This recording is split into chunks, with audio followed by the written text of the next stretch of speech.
बहुत बहुत हार्दिक स्वागत करेंगे और जिसमें हम आपके लिए एक नया वीडियो के साथ उपस्थित हैं, जिसमें हम लेसन 5 से लेके 11 लेसन तक पढ़ेंगे। आप लोग बने रहिए हमारे इस चैनल पर।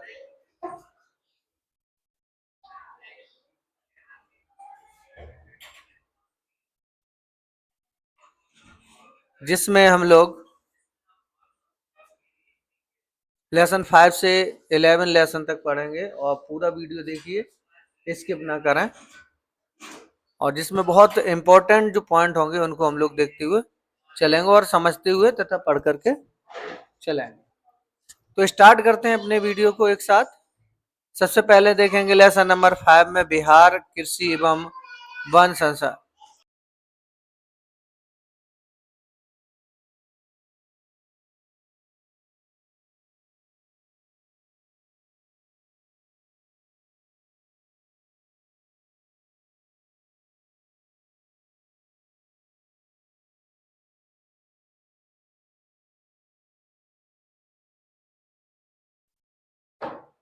तो हम लोग स्टार्ट करते हैं। देखेंगे सबसे पहले कृषि एवं वन संसाधन के बारे में, बहुत इंपॉर्टेंट रहेगा ये। बिहार में 4 फसलें जैसे भदई, अगहनी, रबी एवं गर्मा लगाई जाती है। वैसे जो मुख्यतः जो फसलें होती हैं जैसे खरीफ की फसल, रबी की फसल और जायद फसल, ये 3 प्रकार की फसलें होती हैं, लेकिन बिहार में कुछ अलग नाम से ही चर्चित हैं। तो उनको हम लोग देखेंगे कि बिहार में 4 फसलें जैसे भदई, अगहनी, रबी और गर्मा लगाई जाती है। भदई के अंतर्गत वो फसलें आती हैं, इसकी शुरुआत मई जून से होती है और भदई में जैसे धान, ज्वार, बाजरा, मकई, अतिरिक्त जूट और सब्जी की खेती की जाती है। वहीं अगर हम दूसरी देखें अगहनी क्या होता है, अगहनी यानी यह फसल मध्य जून से अगस्त तक लगाई जाती है और नवंबर दिसंबर में काट ली जाती है। जैसे धान, ज्वार, बाजरा, अरहर, गन्ना फसल की मुख्य पैदावार है। यह जो है वो भदई और अगहनी के रूप में चर्चित हैं। तीसरी अगर देखें रबी की जैसे कि सभी जानते हैं कि इसकी फसल को अक्टूबर और नवंबर के मध्य लगाया जाता है और अप्रैल में काट लिया जाता है। तो जैसे कि गेहूं की बात करें तो यह रबी की फसल है। जौ, दलहन, तिलहन, ये जो खास फसलें हैं वो हमें किस प्रकार की उपज है, रबी की फसलें उपज हैं। अब हम बात करते हैं गर्मा की। गर्मा इस फसल को गर्मी के मौसम में उन क्षेत्रों में लगाया जाता है जहां सिंचाई की समुचित व्यवस्था है। इस फसल में गर्मा धान और ग्रीष्मकालीन सब्जियां उगाई जाती हैं। यानी इसमें क्या होता है, इस फसल को गर्मी के मौसम में उन क्षेत्रों में लगाया जाता है जहां सिंचाई की समुचित व्यवस्था हो। इस फसल में हम गर्मा धान ग्रीष्मकालीन जो सब्जियां उगाई जाती हैं उन्हें हम गर्मा के नाम से जानते हैं। और अगर हम इसे मुख्यतः जो फसलों के रूप में देखें तो उसे हम जायद फसल भी कहते हैं। चलिए आगे देखेंगे हम लोग। खाद्यान्न फसलों के अंतर्गत धान का सबसे अधिक उत्पादन पश्चिमी चंपारण, रोहितास तथा औरंगाबाद में होता है। यानी अगर धान की हम सबसे अधिक उत्पादन देखें तो पश्चिमी चंपारण में होता है बिहार में, रोहतास जिला में तथा औरंगाबाद में होता है। अगर क्षेत्रफल की दृष्टि से अगर देखा जाए तो रोहतास जो है 5.67% में यानी अव्वल है। यानी एक सबसे ज्यादा कहाँ होता है, रोहतास में धान का जो उत्पादन होता है वो धान की खेती होती है रोहतास में। मोटे अनाजों में अगर देखें तो मोटे अनाजों में महुआ, मिलेट, ज्वार और बाजरा को सम्मिलित किया जाता है। मधुबनी जिला मोटे अनाज के उत्पादन में प्रथम स्थान रखता है। दूसरे स्थान पर अगर देखें तो किशनगंज है। यानी मधुबनी जिला जो है मोटे अनाजों में देखें तो वो प्रथम स्थान पर है और दूसरे स्थान पर किशनगंज है।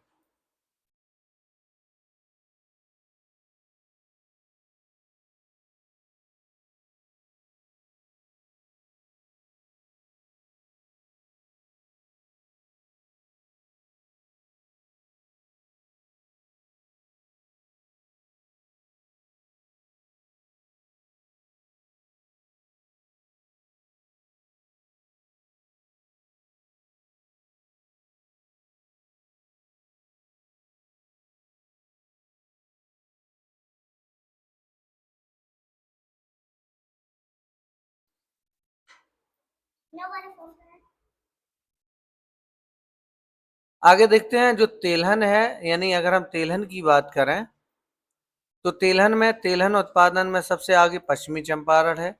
इसके बाद बेगूसराय, पूर्णिमा एवं सहरसा जो है वो इस स्थान में, सहरसा का स्थान आता है तेलहन में। चलिए आगे हम बात करते हैं दलहन की। दलहन क्या होता है? दलहन जो है वो उत्पादन में पटना जिला सबसे आगे है, यानी दलहन में, यानी दालों में अगर देखें तो सबसे ज्यादा पटना में होती है, जबकि औरंगाबाद और कैमूर जिले क्रमशः दूसरे तथा तीसरे स्थान पर आते हैं। चलिए नेक्स्ट कहते हैं गन्ना।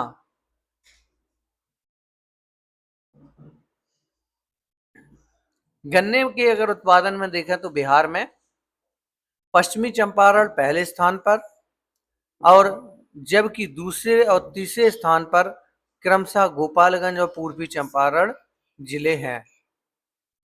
तंबाकू तंबाकू उत्पादन बिहार में भारत का 6वां स्थान है। इसकी खेती के लिए गंगा का दियारा क्षेत्र उपयुक्त सब्जियां, फल एवं मसाले के रूप में अब देखते हैं हम। तो प्याज की अगर खेती देखें तो मुख्य रूप से पटना और नालंदा जिले में की जाती है। मिर्च देखें तो मिर्च की खेती दियारा क्षेत्र में गंगा के दोनों किनारे बृहद पैमाने पर की जाती है। आम के लिए भागलपुर, मुजफ्फरपुर, पूर्णिया, दरभंगा जिले प्रसिद्ध हैं। लीची के लिए मुजफ्फरपुर और वैशाली को ख्याति प्राप्त है। मखाने के लिए अगर देखें तो मधुबनी और दरभंगा जिला प्रसिद्ध है, यहाँ पर मखाना सबसे ज्यादा उत्पादन किया जाता है। चलिए अब हम सिंचाई में आते हैं तो नहर देख लेते हैं। सबसे पहले बिहार में सिंचाई के लिए प्रमुख जो साधन है वो नहर है। त्रिवेणी नहर की बात करें तो इसका निर्माण 1903 में पश्चिमी चंपारण में भारत नेपाल सीमा पर गंडक नदी नदी त्रिवेणी नामक स्थान के निकट हुआ। इसकी कुल लंबाई 1.094 किलोमीटर है, यानी इसकी लंबाई हमारी कितनी है? 1.094 किलोमीटर है। सोन नदी घाटी परियोजना की अगर हम बात करें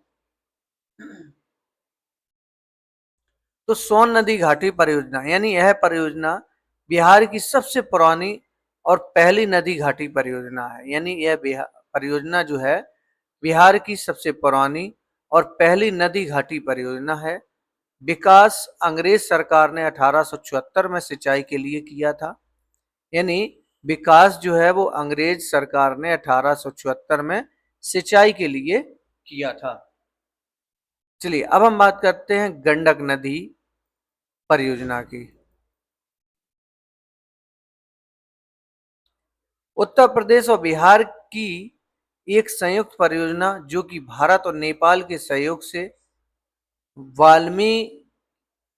वाल्मीकि नगर के पास शुरू किया गया और वाल्मीकि के पूर्वी भाग में पूर्वी मुख्य नहर निकाली गई। इसे हम तिरहुत नहर भी कहते हैं, जो कि गंडक नदी परियोजना के रूप में जानी जाती है। अगर हम यही परियोजना दूसरी देखें तो कोसी नदी, तो इस परियोजना की जो कल्पना है वो 1896 में किया गया था, किंतु वास्तविक रूप से 1955 में ही कार्य प्रारंभ हुआ था। इस परियोजना में जो है नेपाल सरकार, भारत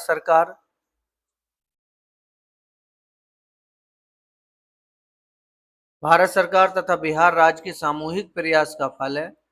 कोसी बैराज 1963 में बनकर तैयार हुआ था।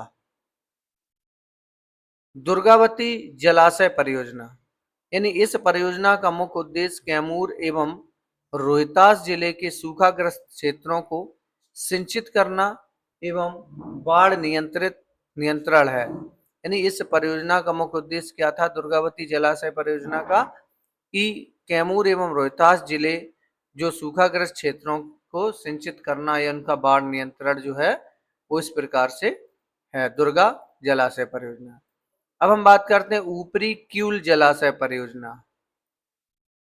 इसका निर्माण क्यूल नदी के ऊपरी भाग में हुआ था।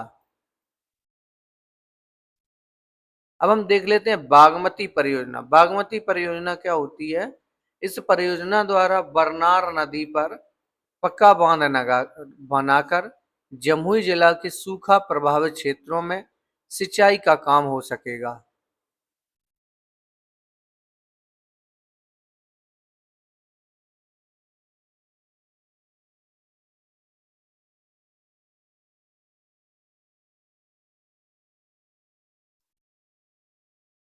चलिए अब हम बात करते हैं वन संसाधनों की। बहुत इंपॉर्टेंट है, अगर प्लीज वीडियो पसंद आ रहा तो लाइक करें और कमेंट करते हुए शेयर करें अपने दोस्तों को भी।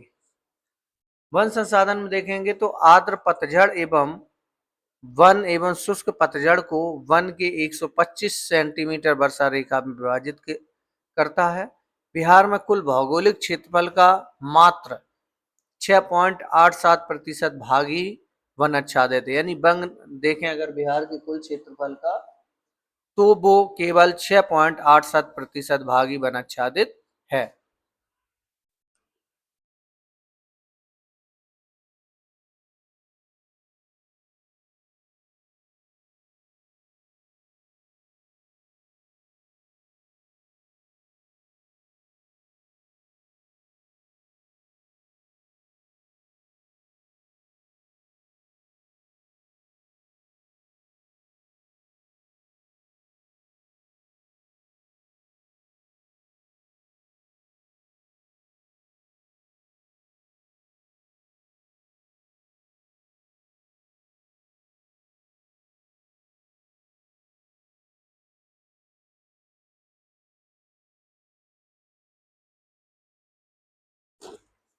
चलिए देखते हैं आगे हम। तो कांवर झील प्रवासी जो है वो पक्षियों का प्रमुख पड़ाव है। यानी जो कांवर झील है वो पक्षियों का प्रमुख पड़ाव है। प्रसिद्ध पक्षी वैज्ञानिक डॉक्टर सालिम अली ने इस पक्षियों का स्वर्ग कहा था। यानी कांवर झील जो है प्रवासी पक्षियों का प्रमुख पड़ाव है। और प्रसिद्ध जो पक्षी थे वो वैज्ञानिक डॉक्टर सालिम ने, अगर देखें सलीम अली ने इसे जो है किसे कांवर झील को पक्षियों का स्वर्ग भी कहा है। अब हम इससे बनने वाले, इस लेसन से बनने वाले प्रश्नों को देख लेते हैं, बहुत इंपॉर्टेंट रहेंगे, जो कि ऑब्जेक्टिव टाइप। यानी प्रश्न माने कि बिहार में कितने प्रतिशत क्षेत्र में खेती की जाती है, तो वो 80% यानी 80% में खेती की जाती है। राज्य में कितने प्रतिशत जनसंख्या कृषि पर निर्भर है या लगी हुई है, तो वो 75% जो बिहार में है वो कृषि कार्य में लगी हुई है। तंबाकू का उत्पादन जो क्षेत्र है जैसे कि गंगा का दियारा। कोसी नदी घाटी परियोजना का आरंभ कब हुआ था, तो जैसे कि इसमें 1954 दिया या 1955 दिया हो जो, तो उसमें भी जो कोसी परियोजना का प्रारंभ हुआ था 1955 में भी। गंडक परियोजना का निर्माण किस स्थान पर हुआ था, तो वो वाल्मीकि नगर में हुआ था। कहां पर? वाल्मीकि नगर में। नेक्स्ट क्वेश्चन देखेंगे, कुशेश्वर स्थान किस जिला में स्थित है, तो वो दरभंगा जिला में स्थित है। कहां पर? दरभंगा जिले में स्थित है। कांवर झील स्थित है बेगूसराय जिला में। यानी कांवर झील कहाँ स्थित है? बेगूसराय जिला में स्थित है। संजय गांधी जैविक उद्यान किस नगर में स्थित है, तो जो संजय गांधी जैविक उद्यान जो है वो पटना में स्थित है। कहां पर है? पटना में स्थित है। इस प्रकार से हमने ये लेसन 5 कंप्लीट किया। इस अब आगे देखेंगे हम दूसरा 5 में। अगर हम देखें खनिज और ऊर्जा स्रोत में, अगर हम देख लेते हैं, अभी तक हमने सिंचाई वगैरह पढ़ी, खेती पढ़ी, परियोजनाएं। अब हम देखते हैं खनिज एवं ऊर्जा स्रोत। मस्कोवाइट बहुत ही उच्च कोट का अभ्रक होता है। यानी कौन सा? मस्कोवाइट। इसे बंगाल रूबी के नाम से भी जाना जाता है। यानी जो मस्कोवाइट अभ्रक है इसे बंगाल जो है वो रूबी के नाम से भी जाना जाता है। अभ्रक मुख्य रूप से 3 प्रकार का होता है। एक तो मस्कोवाइट, यानी यह सबसे उत्तम कोट का होता है। फिलोगोफाइट एवं बायोटाइट, यानी 3 प्रकार का ये अभ्रक होता है। बिहार में मस्को यानी मरक्कोवाइट अभ्रक जो पाया जाता है वो उत्तम कोट का है। ग्रेफाइट जिसे हम ब्लैक लीड या प्लम्बगो के नाम से भी जानते हैं। यानी ग्रेफाइट जिसे हम ब्लैक लीड या प्लम्बगो के नाम से भी जानते हैं, यह मुख्य रूप से रिफ्रैक्टरी उद्योग में उपयोग किया जाता है। यानी यह क्या है? यह मुख्य रूप से रिफ्रैक्टरी उद्योग में भी उपयोग किया जाता है। यह मुंगेर एवं रोहतास जिले से प्राप्त होता है। ये कहाँ होता है? यह मुंगेर एवं रोहतास जिले से प्राप्त होता है। केलगांव सुपर थर्मल पावर बिहार की सबसे बड़ी तापीय विद्युत परियोजना है। इसकी स्थापना 1979 में की गई थी। यानी कहलगांव जो है सुपर थर्मल पावर बिहार की सबसे बड़ी तापीय विद्युत परियोजना है। इसकी स्थापना 1979 में की गई थी। नेक्स्ट देखेंगे बरौनी ताप विद्युत परियोजना 1970 में स्थापित हुआ था। यानी बरौनी में जो ताप विद्युत परियोजना है वो 1970 में स्थापित की गई थी।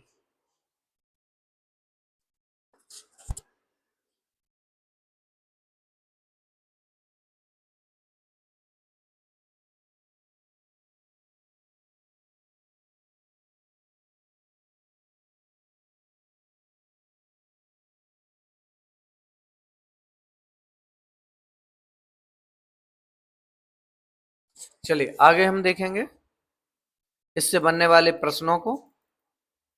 जो इंपॉर्टेंट क्वेश्चन रहेंगे वो हम लोग इसी में देखें। पहला प्रश्न है कि चूना पत्थर का मुख्य उपयोग रूप से किस उद्योग में होता है? तो वो सीमेंट उद्योग में होता है चूना पत्थर का। यानी चूना पत्थर से सीमेंट बनाया जाता है। पाइराइट खनिज क्या है? वो आधात्विक खनिज है। कैसा एक है? आधात्विक खनिज है। अगर आपको लोगों को विशेष थ्योरी देखना है तो हमारे आप वीडियो में प्लेलिस्ट में जाकर के आप मीमांसा एक्सीलेंट एकेडमी में पुराने वीडियो जाकर के देख सकते हैं।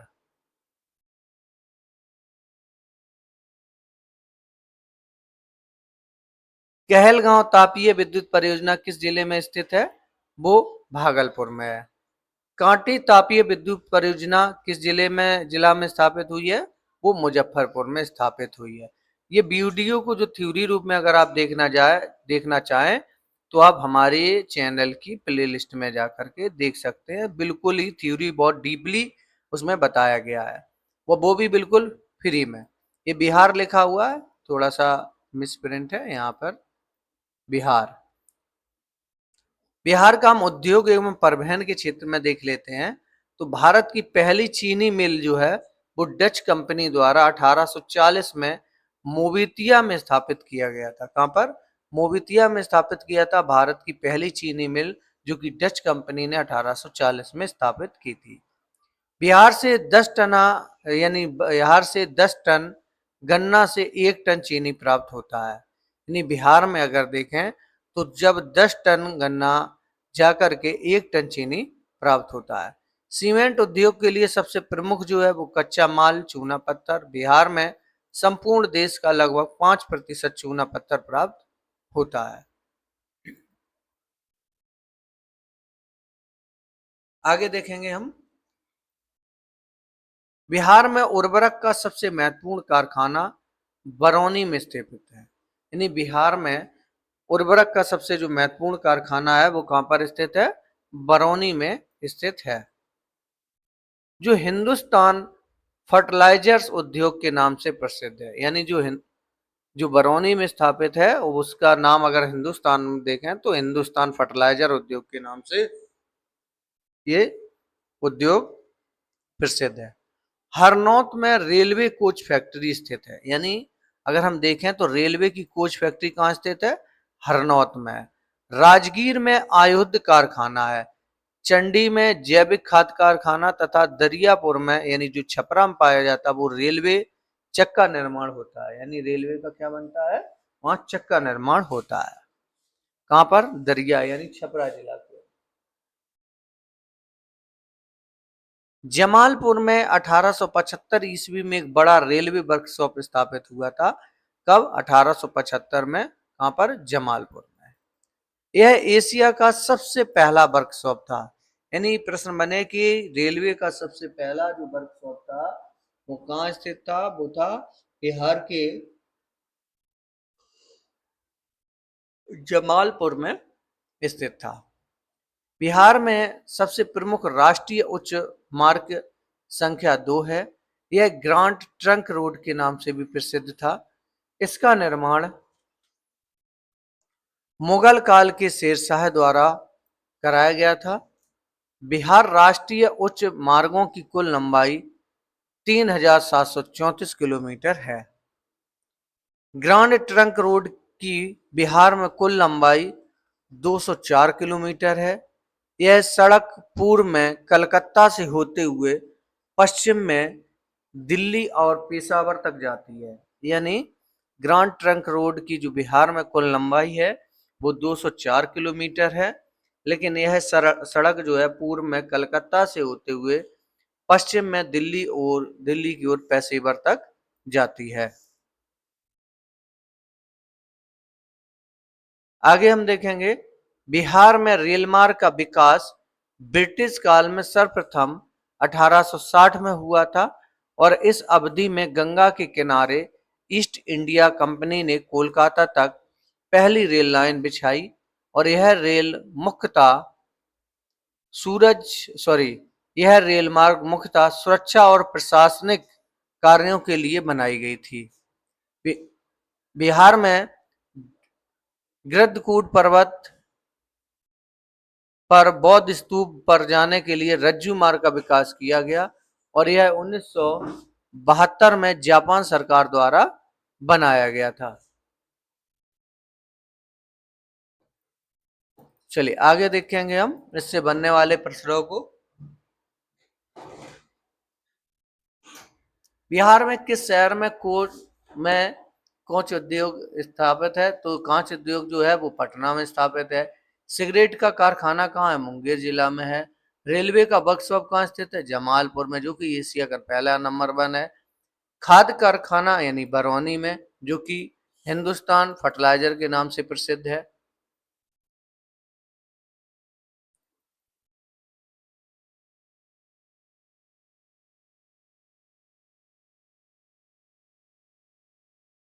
नेक्स्ट देख लेते हैं इसमें क्वेश्चन, पटना हवाई अड्डा का नाम क्या है?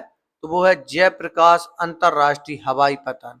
यानी पटना हवाई अड्डा का क्या नाम है? जयप्रकाश अंतरराष्ट्रीय हवाई पतन। ग्रांड ट्रंक रोड का राष्ट्रीय राजमार्ग संख्या कितना है? वो है 2। कितना है? 2। बिहार में रेल परिवहन का शुभारंभ कब हुआ था? 1860 में। मध्य पूर्व रेलवे का मुख्यालय कहाँ है? हाजीपुर में। और बिहार में रज्जू मार्ग कहाँ का है? वो राजगीर से स्टार्ट हुआ है, राजगीर में, जो कि जापान ने स्टार्ट कराया था। चलिए अब हम पढ़ेंगे बिहार जनसंख्या एवं नगरीकरण के बारे में।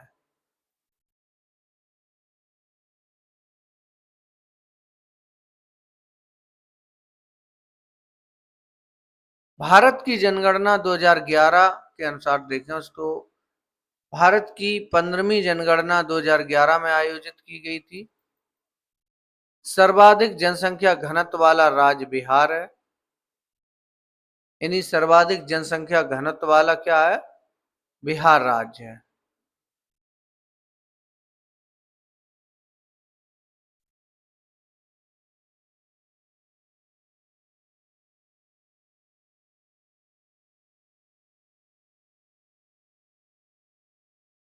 सर्वाधिक जनसंख्या घनत्व वाला राज्य बिहार है।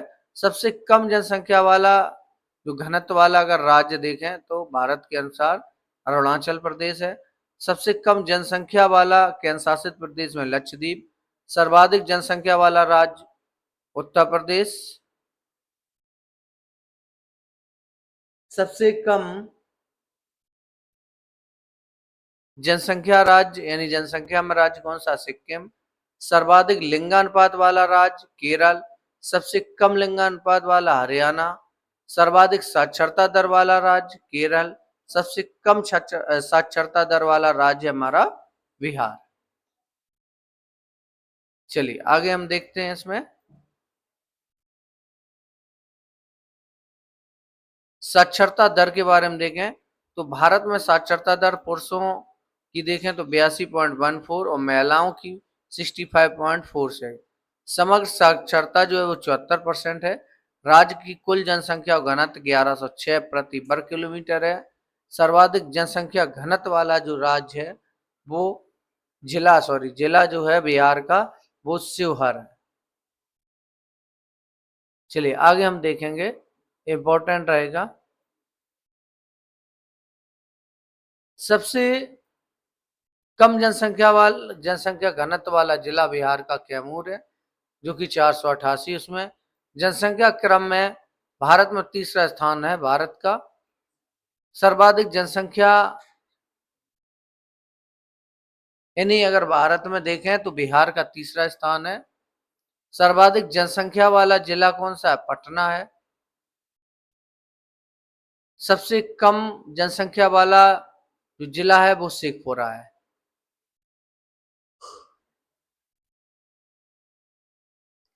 ग्रामीण जनसंख्या जो वहां की अगर हम देखें तो 7,43,16,16,709 है। शहरी जनसंख्या 8,68,01,800 किलोमीटर वो जनसंख्या है। कुल जनसंख्या में ग्रामीण जनसंख्या का प्रति जो है वो 88.7% है। कुल जनसंख्या में देखें तो शहरी जनसंख्या का जो प्रतिशत है वो 11.29% है। राज्य का कुल लिंगानुपात कितना है? 918 है। सर्वाधिक लिंगानुपात वाला जिला कौन सा है? तो गोपालगंज है। सबसे कम लिंगानुपात की अगर बात करें तो वो बिहार का जो जिला है वो मुंगेर जिला स्थित है। कौन सा है? मुंगेर जिला स्थित है। राज्य की कुल साक्षरता दर अगर देखें तो वो 61% है। सर्वाधिक साक्षरता वाला जो जिला है वो रोहतास है। सबसे कम वाला पूर्णिया है। कुल महिला साक्षरता 51.50 और कुल पुरुष साक्षरता जो दर है वो 71.20 है। सर्वाधिक महिला साक्षरता वाला जिला जो है वो रोहतास है। सर्वाधिक पुरुष साक्षरता की अगर बात करें तो वो भी एक रोहतास है। सबसे कम महिला साक्षरता वाला जिला वो सहरसा है और सबसे कम पुरुष साक्षरता वाला वो जिला है तो वो पूर्णिया है। इस प्रकार से ये इंपॉर्टेंट है।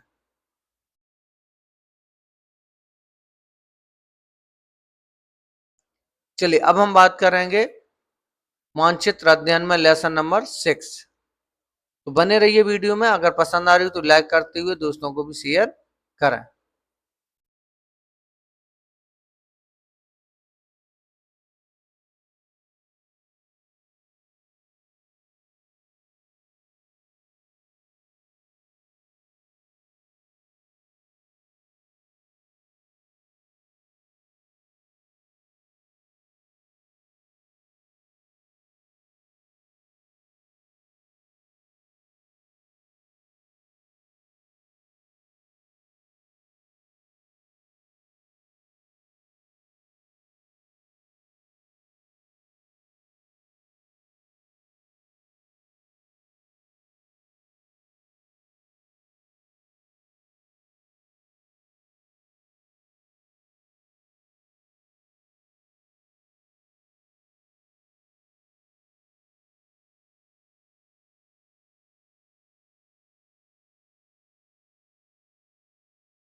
चलिए अब नेक्स्ट लेसन हम लोग देखेंगे, लेसन नंबर 6 है जो कि मानचित्र अध्ययन से है, बहुत इंपॉर्टेंट थोड़ा सा है, हम लोग उसको देख लेते हैं।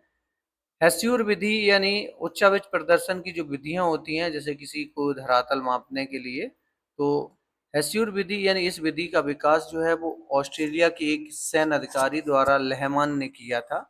और इस विधि के अंतर्गत मानचित्र में छोटी महीन एवं खंडित रेखाएं खींची जाती हैं। ये रेखाएं ढाल की दिशा अथवा जल बहने की दिशा में खींची जाती हैं।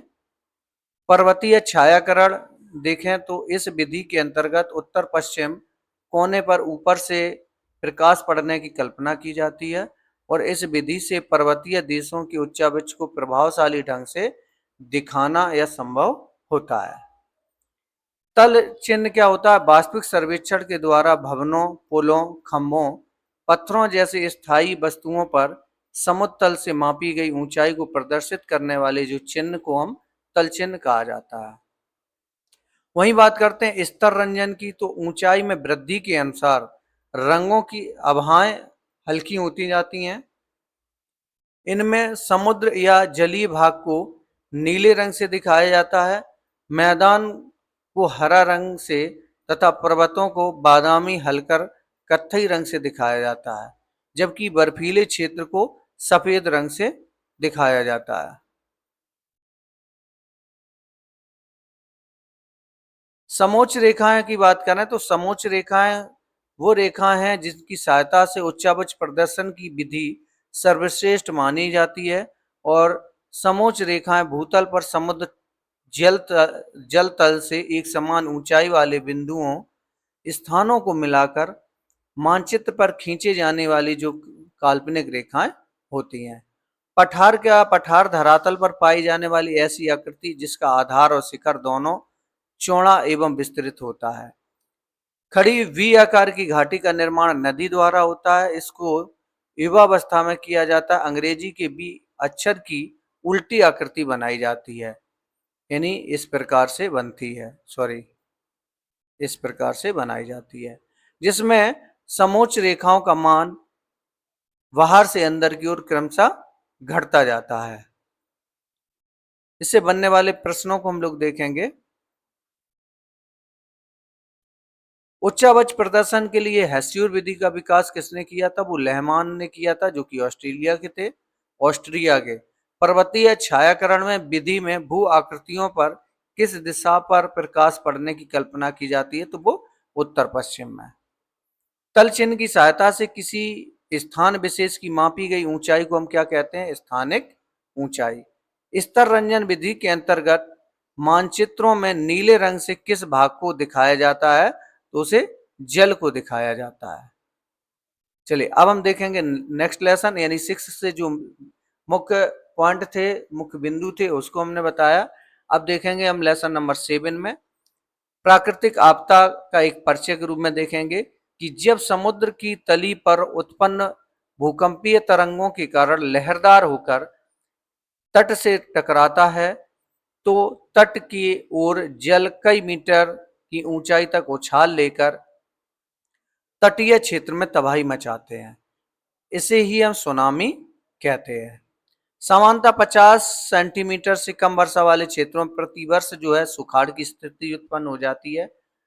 कोसी नदी जो है इसी विनाशशील लीला के कारण इसे बिहार का शोक भी कहा जाता है। भारत के विनाशकारी जो भूकंप है 1934 में आया था। भारत के प्रमुख सुखाड़ वर्ष जो आया था वो 1966 में हुआ था ऐसा। भारत में प्रमुख जो सुनामी आई थी वो 26 दिसंबर 2004 में आई हुई थी। सुनामी का प्रमुख कारण होता है समुद्र में भूकंप का आना। क्या होता है? भूकंप का आना। चलिए अब देखते हैं नेक्स्ट। नेक्स्ट लेसन आता है 8 नंबर। इसमें मुख्य जो बिंदु है प्राकृतिक आपदा एवं प्रबंधन, बाढ़ एवं सुखाड़, यानी विभिन्न नदियों का किसी खास राज्य का शोक कह जाता है।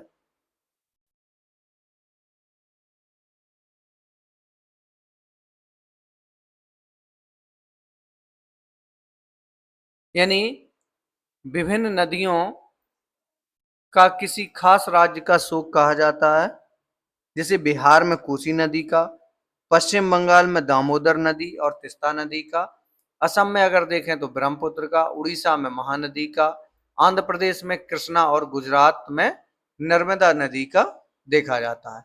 नदियों पर बांध बनाने का कृत्रिम जलाशयों का निर्माण होता है। भारत के कुछ प्रमुख जो कृत्रिम जलाशय के नाम है वो इस प्रकार है। सबसे पहले अगर देखें हम, भाखड़ा नागल बांध जो है वो सतलज नदी पर बनाया गया, जो कि अगर इसका इसका अगर हम देखें इस नदी पर सतलज पे, तो जो कृत्रिम जलाशय का नाम बना है गोविंद सागर। नर्मदा परियोजना पर अगर हम देखें तो वो नर्मदा नदी पर बना, इसमें सरदार जो सरोवर है वो एक कृत्रिम जलाशय है। नागार्जुन सागर परियोजना जो कि कृष्णा नदी पर बनाया गया, और ये इसमें एक नागार्जुन जो सागर है वो कृत्रिम है। कावेरी परियोजना इसमें कावेरी नदी पर, जो कि कृष्णा सागर जो है वो इसमें कृत्रिम जलाशय है। रिहंद बांध जो कि रिहंद नदी पर, जो कि पंत सागर के नाम से इसमें कृत्रिम सागर बनाया गया है। दुनिया का सबसे ऊंचा जो बांध है वो नील नदी पर है, अस्वान नामक जगह पर बनाया गया, जहां वो कहां पर, दुनिया का विश्व का मिस्र में स्थित है। सिंचाई आयोग के अनुसार प्रत्येक वर्ष देश के लगभग 16% भूभाग पर सुखाड़ की स्थिति उत्पन्न होती है। कितने? सिंचाई आयोग के अनुसार प्रत्येक वर्ष देश के लगभग 16% भूभाग पर सुखाड़ जो है वो सुखाड़ की स्थिति उत्पन्न होती है। चलिए नेक्स्ट प्रश्न, नेक्स्ट लेसन देखेंगे हम। लेसन नंबर 9, प्राकृतिक आपदा एवं प्रबंधन, भूकंप एवं सुनामी। भारत में भूकंप के जो क्षेत्र हैं, भारत को 5 भूकंपीय पेटी में बांटा गया है। यानी भारत को जो है 5 भूकंपीय पेटी में बांटा गया, जिसमें देखें पहला जोन, इस जोन में दक्षिणी पठारी क्षेत्र आते हैं, जहां भूकंप का खतरा नहीं के बराबर होता है। दूसरा जोन अगर देखें तो इसके अंतर्गत प्रायद्वीपीय भारत के तटीय मैदानी क्षेत्र आते हैं। जोन तीसरा, इसके अंतर्गत मुख्यतः गंगा सिंधु का मैदान और राजस्थान तथा गुजरात के कुछ क्षेत्र आते हैं। 4 में इससे अधिक खतरे की संभावना होती है, मुख्यतः शिवालिक हिमालय का क्षेत्र, पश्चिम बंगाल के उत्तरी भाग, असम घाटी तथा पूर्वोत्तर भारत का क्षेत्र, अंडमान निकोबार द्वीप समूह भी आते हैं। जोन नंबर 5 देखें, यह सर्वाधिक खतरे का क्षेत्र होता है।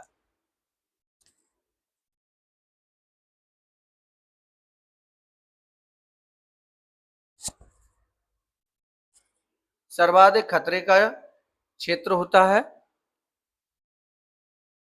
इसके अंतर्गत गुजरात का कच्छ प्रदेश, जम्मू कश्मीर, हिमाचल प्रदेश, उत्तराखंड, कुमायूं पर्वतीय क्षेत्र, सिक्किम तथा दार्जिलिंग का जो पहाड़ी क्षेत्र है वो इसमें आता है। अब हम देखेंगे भूकंपीय तरंगें। भूकंपीय तरंगें क्या है? कंपन के मुख्यतः प्राथमिक, यानी भूकंपीय जो तरंग है वो 3 प्रकार की, जैसे प्राथमिक यानी प्राइमरी, द्वितीयक यानी सेकेंडरी, और तीसरी यानी लघु जो तरंग है वो से हम दीर्घ सॉरी लेयर जो है वो दीर्घ हो जाती है, तरंगों में बांटा गया यानी PSL। पी तरंग सबसे पहले पृथ्वी की सतह पर पहुंचता है। एस तरंग अनुप्रस्थ तरंग है, इसकी गति प्राथमिक तरंग से कम होती है। अधिकेंद्र जो है भूपटल पर, वे केंद्र जहां भूकंप के तरंग का सर्वप्रथम अनुभव होता है वो अधिकेंद्र कहलाता है।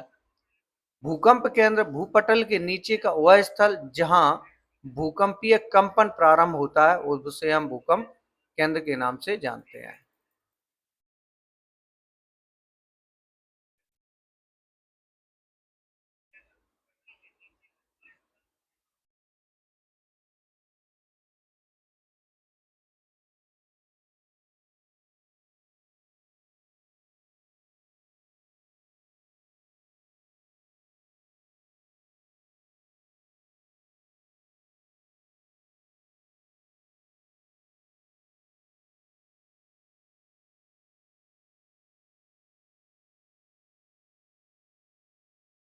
चलिए आगे देखते हैं। महासागर के तली पर होने वाले कंपन को हम किस नाम से जानते हैं? सुनामी के नाम से जानते हैं। यानी जो महासागर में की जो तली में जो कंपन होता है, जैसे हम लोग भूकंप के नाम से भी जानते हैं, ठीक है, तो जब भूकंप आता है समुद्र में तो उससे जो उठती हैं लहरें, उनको हम सुनामी के नाम से भी जानते हैं। 26 दिसंबर 2004 को विश्व में किस हिस्से में भयंकर सुनामी आई थी? तो बंगाल की खाड़ी में आई हुई थी। भूकंप केंद्र के ऊर्ध्वाधर पृथ्वी पर स्थित केंद्र को हम क्या कहते हैं? अधिकेंद्र के नाम से जाना जाता है। किस नाम से? अधिकेंद्र के नाम से जानते हैं। चलिए अब हम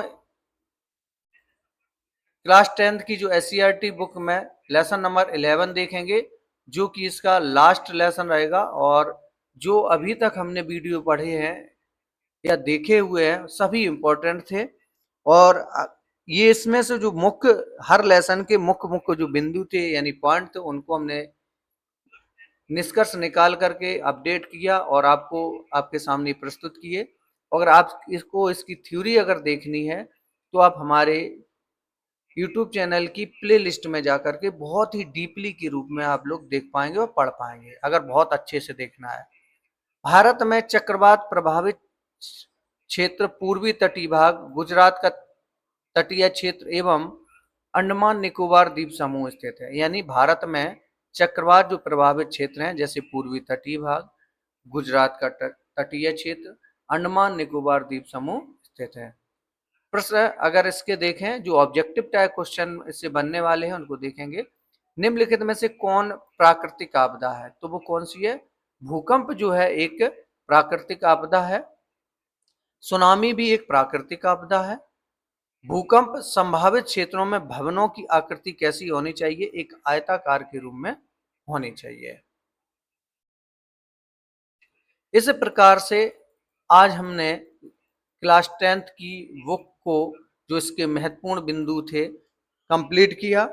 और आप लोग अगर हमारे चैनल पर नए हैं तो चैनल को सब्सक्राइब करके रखें, बेल आइकन प्रेस करके रखें और अपने दोस्तों को भी शेयर करेंगे।